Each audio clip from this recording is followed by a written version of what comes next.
Hello, everyone. This is your friend and brother, Minister Tommy Arbuckle.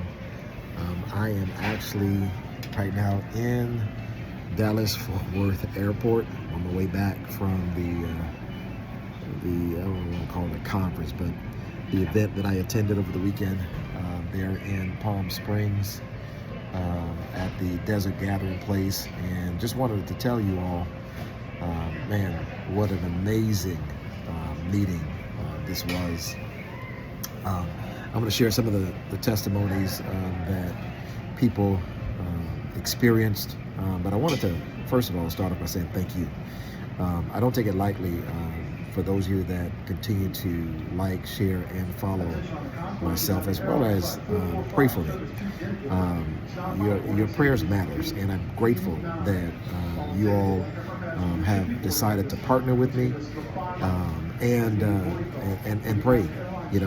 Some of you, from time to time, you send me an email or you send me some message or just a random drop in the Cash App, and I just wanted to tell you, appreciate you, thank you. But about this weekend, man, I would sum up this weekend in one word: simplicity. The other thing I'd say is this. Oftentimes when you go minister places, people like to, sometimes they want to just kind of stick to the script, right? But, Russ and Susan Miller, Clinton Foster, who are what I call them, I'm gonna call them the founders, man. They were the ones that really, came up, decided to pursue the thing that God had put in their heart to do, which is create a space, a place. It's not a church, but create a space and a place for people to come and gather, right?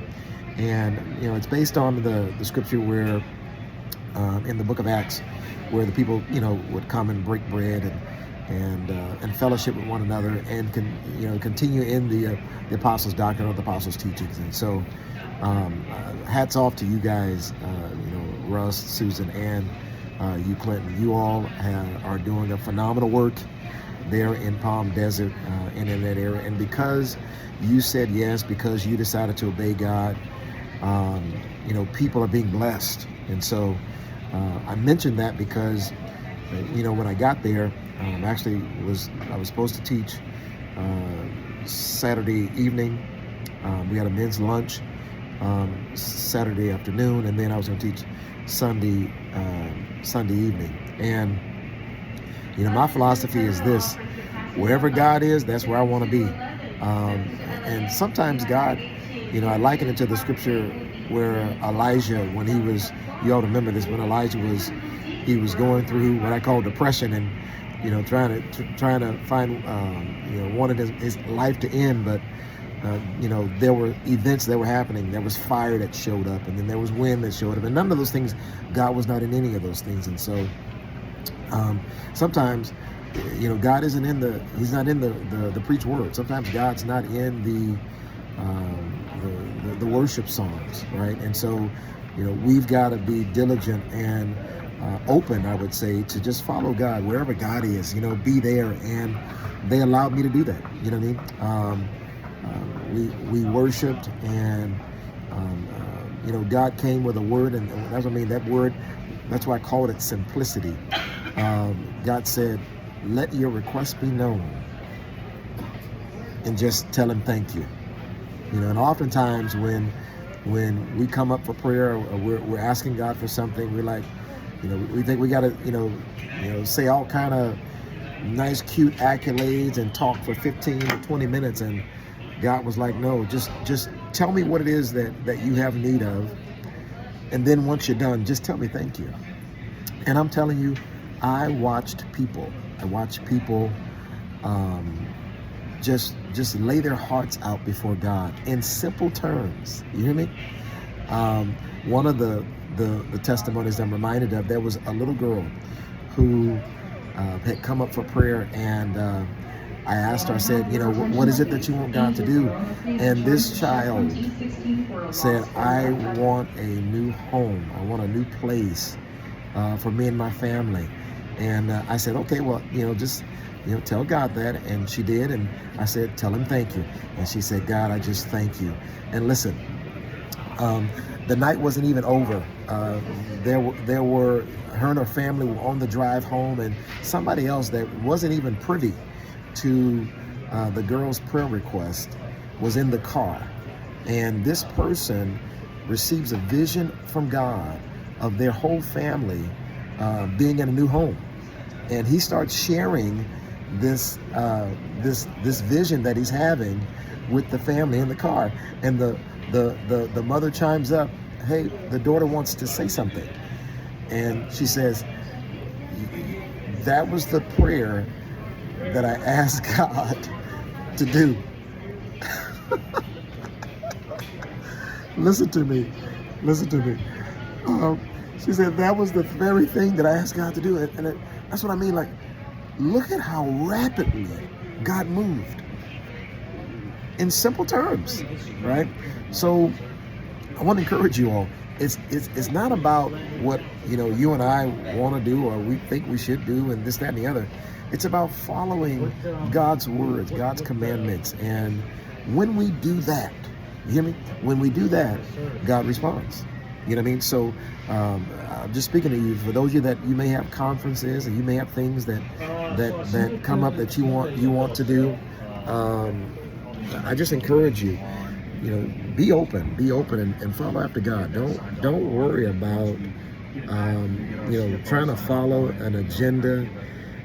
If God ain't in the agenda, you might want to change the agenda. You know what I mean? And so that was just one of the testimonies. But the other thing that happened, other profound testimony that happened was there was a woman whose husband died like 3 years ago. And this woman had been carrying grief.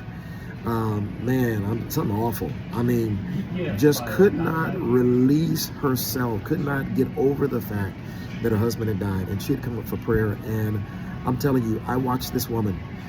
As I was praying for her, she left the room. I mean, I'm not talking about physically, I'm talking about spiritually. She left the room. God took her. She took her up to heaven. And she had this major encounter with God where God literally, she laid all of the grief, all of the fear, all of the shame, everything that was connected to the fact that her husband had died at Jesus' feet. And in exchange, listen to me, in exchange of her doing that thing, God gave this woman a restoration of peace, a restoration of joy that she had not experienced, you guys, in 3 years. In 3 years, right? I'm just going through these just major testimonies. Another woman hadn't slept. Had not slept, had just been troubled in her mind and was having trouble sleeping, just going to sleep and staying asleep, constantly waking up. God delivered her. I mean, completely delivered this woman to where after I prayed for her that night, she slept. And other persons, I mean, there were people that were being healed. There were people that were being set free, delivered from demonic oppressions. My God, people gave their life to Christ. Listen to me. There were people that gave their life to Jesus Christ at this meeting, and a couple people rededicated their lives. I mean, it's just super profound, a major testimony. I'm going to continue, after I get done with this video, I'm going to continue to post. I'm just sharing just some of them with you all, but there were so many people, listen to me, whose lives were impacted and changed. Why? Because, you all, that's why I started off just telling you thank you. You all, you prayed. I asked you, I said, pray for me and pray for those that will be attending, that testimonies would abound. And guess what? Testimonies abounded.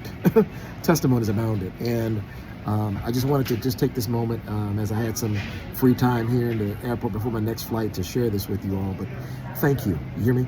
Thank you for those of you that continue to buy the book. Thank you for those of you that buy the knock and are buying my new book, The Answer.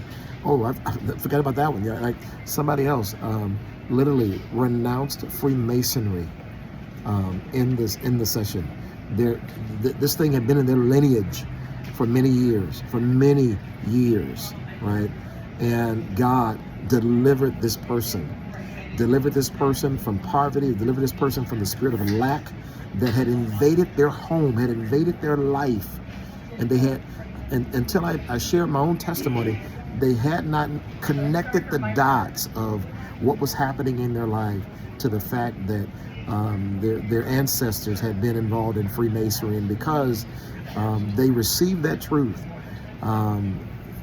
and was willing to renounce that thing, God delivered them. So again, I just want to say thank you all. I appreciate all of you. Continue to pray for me as I get on this last leg of flight home. But again, thank you, and God bless all of you. Love you. Bye-bye.